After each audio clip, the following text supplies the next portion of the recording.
ಇವತ್ತು ನಾನು ಮೆಂತೆ ಬಜ್ಜಿ ಮಾಡ್ತಾಯಿದ್ದೀನಿ. ಮುದ್ದಿಗೋಸ್ಕರ ತೊಗೊಳ್ತಕ್ಕಂಥ ಒಂದು ಸಾರು, ಅದಕ್ಕೆ ಮೆಂತೆ ಬಜ್ಜಿ ಅಂತ ಹೇಳ್ತೀವಿ. ಅದನ್ನು ಹೇಗೆ ಮಾಡೋದು, ಅದಕ್ಕೆ ಏನೇನು ಬೇಕು ಅಂತ ನೋಡೋಣ.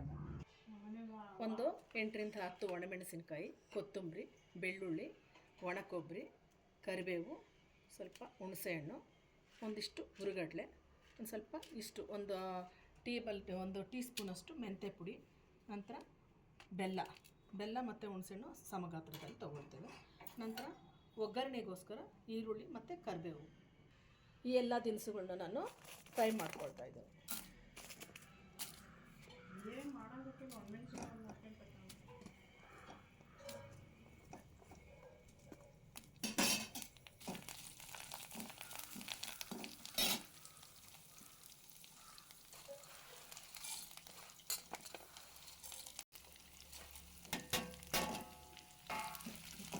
ಈಗ ಸ್ವಲ್ಪ ಕೊಬ್ಬರಿ ಹುರಿದಿರೋ ಸ್ಮೆಲ್ ಬರ್ತಾ ಇದೆ. ಒಣಮೆಣಸಿನಕಾಯಿ ಚೆನ್ನಾಗಿ ಫ್ರೈ ಆಗಿದೆ. ಇದನ್ನು ನಾನು ಮಿಕ್ಸಿ ಜಾರ್ಗೆ ಹಾಕ್ಕೊಳ್ತೇನೆ.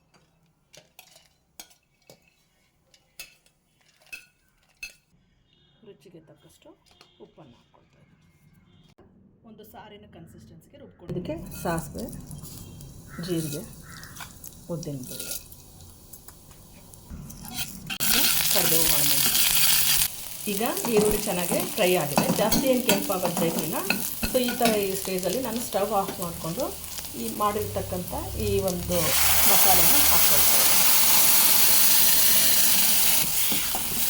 ಈ ಮೆಂತೆ ಬಜ್ಜಿನ ಕುದಿಸೋ ಅವಶ್ಯಕತೆ ಇಲ್ಲ, ಇದು ಮುದ್ದೆ ಒಟ್ಟಿಗೆ ಚೆನ್ನಾಗಿರುತ್ತೆ.